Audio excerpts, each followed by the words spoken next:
മന്ത്രി കൊച്ചമ്മ വരുന്നുണ്ട്. ആർപ്പോ ഇറോ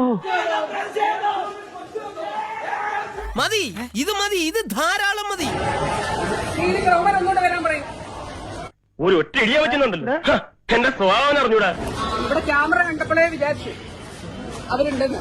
ഭയങ്കര ബുദ്ധി. ദയവായിട്ടൊന്ന് പോകാൻ വേണ്ടി വഴിയൊരുക്കടാ.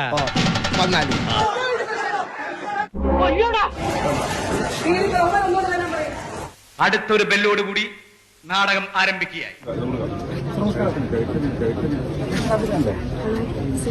കളിച്ചത് മതിയായില്ലേ? പുതിയ അടവാണ്. Camera rolling sir.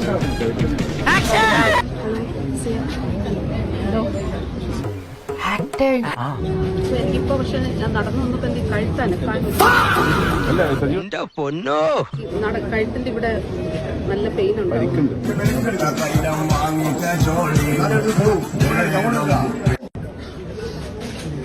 അത് ശരി, വഴി കുത്തിരിക്കാൻ പോകാൻ പറ്റും.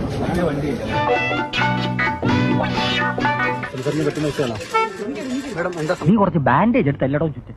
എന്തിനെ? നിനക്കെന്തൊരു നട്ടം? ഇത് നിന്റെ മൂപ്പിലാന്റെ വകയല്ലല്ലോ, സർക്കാർ ആശുപത്രിയല്ലേ. ചുമ്മാ ഉള്ള പ്ലാസ്റ്ററെല്ലാം എടുത്ത് വലിച്ചാരി ചുറ്റടേ.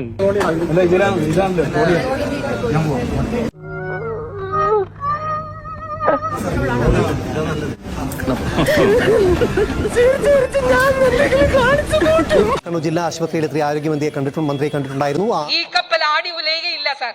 സാർ ഇതിനൊരു കപ്പിത്താൻ ഉണ്ട്. സ്റ്റിൽസ് മാത്രമാണ് നൽകിയിരുന്നെങ്കിൽ ഇപ്പോൾ അതിന്റെ വീഡിയോ മനോരമ ന്യൂസിലൂടെ എങ്ങനെയുണ്ട് എന്റെ പെർഫോമൻസ്? ഞാൻ സമ്മതിച്ചിരിക്കുന്നു. ഭരത് അവാർഡ് കിട്ടുന്ന ഓവർ ആക്ടിംഗ് അല്ലേ കാഴ്ചവെച്ചത്. ഇത് ആസൂത്രിതമായിട്ട് പ്ലാൻ ചെയ്ത അടുത്ത കോമഡി വലിയ രീതിയിലുള്ള അക്രമം സംഘടിപ്പിച്ചത്. കൈക്കും കഴുത്തിനുമെല്ലാം പരിക്കേറ്റിരിക്കുന്നു. കൈയും കഴുത്തും പിടിച്ചു തിരിക്കുന്ന നിലയിലേക്ക് ഒന്നാണ് അവിടുന്ന് കിട്ടിയ വിവരം.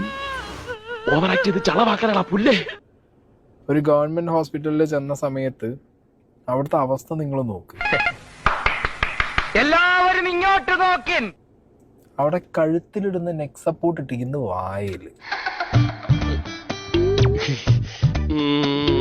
കയ്യിലുള്ള മറ്റേ ഫ്ലൂയിഡിന്റെ ബോട്ടിൽ ഡോക്ടർ കൈ പിടിച്ചിരിക്കുന്നു. അതുപോലും പ്ലേസ് ചെയ്യാനൊരു സ്ഥലം വെച്ചിട്ടില്ല. നമ്മുടെ മെഡിക്കൽ രംഗത്തിന്റെ അവസ്ഥയാണ് വെളിവാക്കുന്നത്.